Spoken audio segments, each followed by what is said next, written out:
ಮೊದಲನೇದಾಗಿ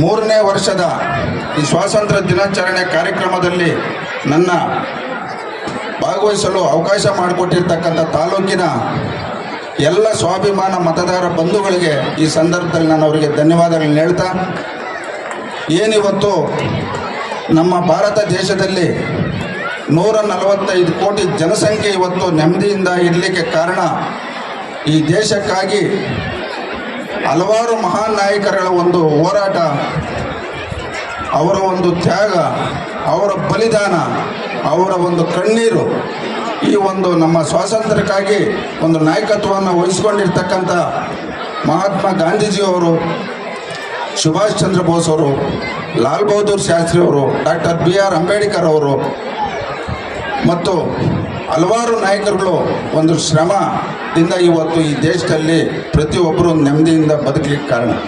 ಆ ಎಲ್ಲ ಮಹನೀಯರನ್ನ ನಾವು ಸ್ಮರಿಸುತ್ತಾ ಈ ಒಂದು ಕಾರ್ಯಕ್ರಮದಲ್ಲಿ ಮುಖ್ಯವಾಗಿ ನಾನು ಹೇಳ್ತಕ್ಕಂಥದ್ದು ಏನಿವತ್ತು ಪ್ರತಿಯೊಬ್ಬರ ಒಂದು ಜವಾಬ್ದಾರಿ, ಇವತ್ತು ಮೊದಲು ಜನಪ್ರತಿನಿಧಿಗಳು ಮತ್ತು ಸರ್ಕಾರಿ ಅಧಿಕಾರಿಗಳ ಒಂದು ಜವಾಬ್ದಾರಿ ಇವತ್ತು ನಮ್ಮ ಒಂದು ಮೇಲೆ ಇರ್ತಕ್ಕಂಥದ್ದು. ಈ ದೇಶದಲ್ಲಿ ಪ್ರತಿಯೊಬ್ಬರಿಗೂ ಶಿಕ್ಷಣ, ಆರೋಗ್ಯ, ಈ ದೇಶದ ಪರಿಸರನ ಉಳಿಸ್ತಕ್ಕಂಥ ಜವಾಬ್ದಾರಿ ಎಲ್ರಿಗೂ ಇರಬೇಕಂತ ಈ ಸಂದರ್ಭದಲ್ಲಿ ನಾನು ಹೇಳಕ್ಕೆ ಬಯಸ್ತಾ ಇದ್ದೀನಿ.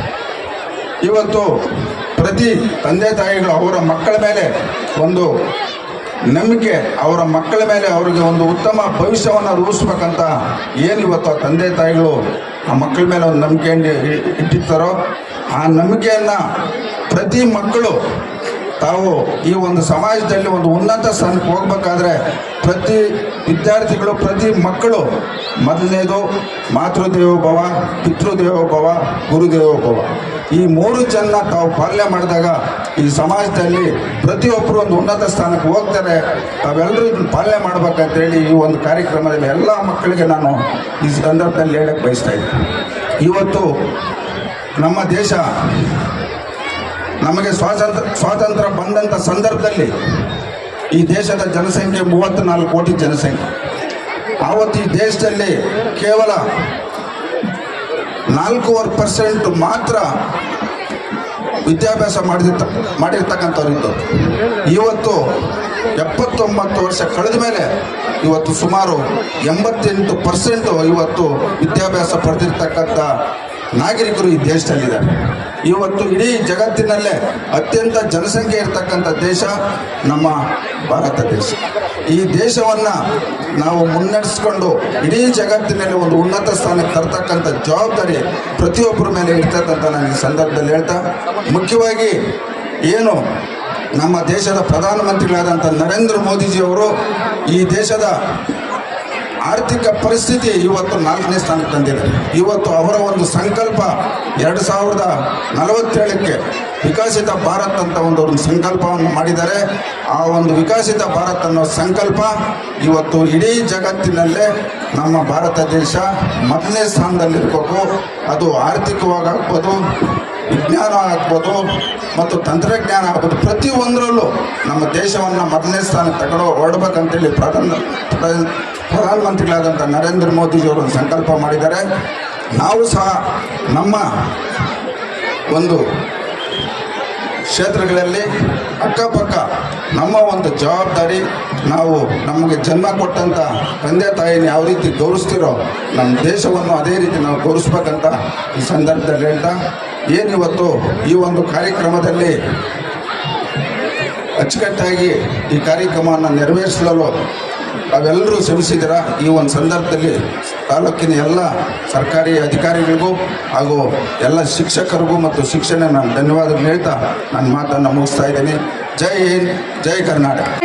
ಬಿಡುಗಡೆಗೊಂಡು ಇಂದು 79 ವರ್ಷಗಳು ಆಗಿದೆ.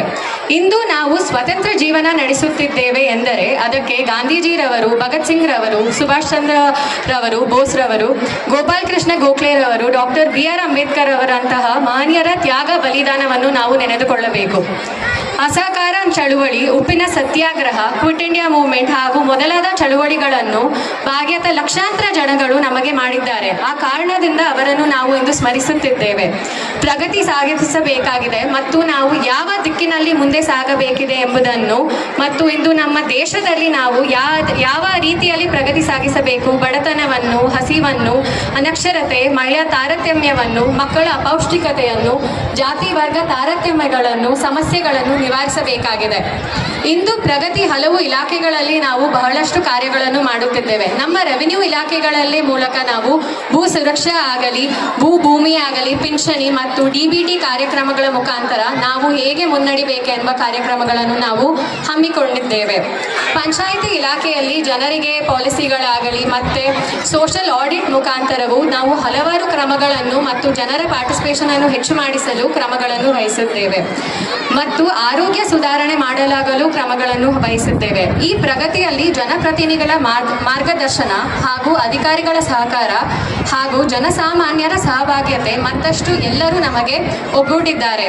ಹಾಗೆ ಪ್ರಗತಿ ಸಾಗಿಸಲು ತಾಲೂಕು ಆಡಳಿತ ಪ್ರಯತ್ನ ಮಾಡುವುದು ಸಂದೇಶವನ್ನು ನೀಡುತ್ತಿದ್ದೇವೆ. ದೇಶದ ಪ್ರಗತಿ ತಾಲೂಕಿನ ಪ್ರಾರಂಭವಾಗುತ್ತೆ. ಹಾಗೆ ಶಿಡ್ಲಘಟ್ಟ ತಾಲೂಕು ಪ್ರಗತಿಯನ್ನು ಹೊಂದಿರುತ್ತೆ ಮತ್ತೆ ಅದೇ ನಿಟ್ಟಿನಲ್ಲಿ ನಾವು ಮುಂದೆ ಸಾಗುತ್ತೇವೆ ಎಂದು ನಾನು ಆಶಿಸುತ್ತಿದ್ದೇನೆ. ಇಂದು ನಾವು ಸ್ವಾತಂತ್ರ್ಯ ದಿನವನ್ನು ಆಚರಿಸುತ್ತಾ ನಮ್ಮ ದೇಶದ ಧೈರ್ಯ, ತ್ಯಾಗ ಮತ್ತು ಸ್ವಾವಲಂಬನೆಯ ನಿಜವಾದ ದಿನವಾಗಿದೆ. ಆದರೆ ಸ್ವಾತಂತ್ರ್ಯವು ಗೆಲ್ಲಲು ನಮಗೆ ಯಾರ್ಯಾರು ಸ್ಫೂರ್ತಿಯಾಗಿದ್ದರು ಅವರೆಲ್ಲರನ್ನೂ ಸ್ಮರಿಸುತ್ತಾ ಮತ್ತು ಹೊಣೆಗಾರಿಕೆಯನ್ನು ನಮ್ಮಲ್ಲಿ ನಾವು ಇಟ್ಟು ಮುಂದೆ ಹೇಗೆ ಸಾಗಬೇಕೆಂದು ನಮ್ಮ ಮಕ್ಕಳು ಇಂದು ಹೇಗೆ ಕಲಿತಾರೆ ಮತ್ತು ತಮ್ಮ ಮುಂದಿನ ಜೀವನದಲ್ಲಿ ಹೇಗೆ ಪಾಠವನ್ನು ಅಳವಡಿಸಿ ತಮ್ಮ ವೈಯಕ್ತಿಕ ಜೀವನದಲ್ಲಿ ಹೇಗೆ ಭಾಗಿಯಾಗಿ ಮುಂದೆ ನಡೆಯುತ್ತಾರೆ ಎಂಬುದೇ ನಮ್ಮ ಆಶಯ ಗುರಿಯಾಗಿದೆ. ಅದೇ ನಮ್ಮ ಸ್ವಾತಂತ್ರ್ಯದ ಗುರಿಯಾಗಿದೆ. ಈ ಹೊಣೆಗಾರಿಕೆಯನ್ನು ತೊಡೆಗಟ್ಟಲು ನಮ್ಮ ಭಾರತೀಯ ಸೈನಿಕರು ಇತ್ತೀಚೆಗೆ ನಾವು ನೋಡಿರುವ ಆಪರೇಷನ್ ಸಿಂಧೂರ್ ಆಗಲಿ ಮತ್ತು ಯಾವುದೇ ಆಗಲಿ ಅದಕ್ಕೆ ನಾವು ಹೇಗೆ ನಮ್ಮ ಮುನ್ನಡೆ ನಮಗೆ ಹೇಗೆ ಸಾಥ್ ಕೊಟ್ಟಿದ್ದಾರೆ. ಹಾಗೆ ಎಲ್ಲರೂ ಮುನ್ನುಗ್ಗುತ್ತಾ ಎಲ್ಲರಿಗೂ ಸ್ವಾತಂತ್ರ್ಯ ದಿನಾಚರಣೆಯ ಶುಭಾಶಯಗಳನ್ನು ಕೋರುತ್ತಿದ್ದೇನೆ.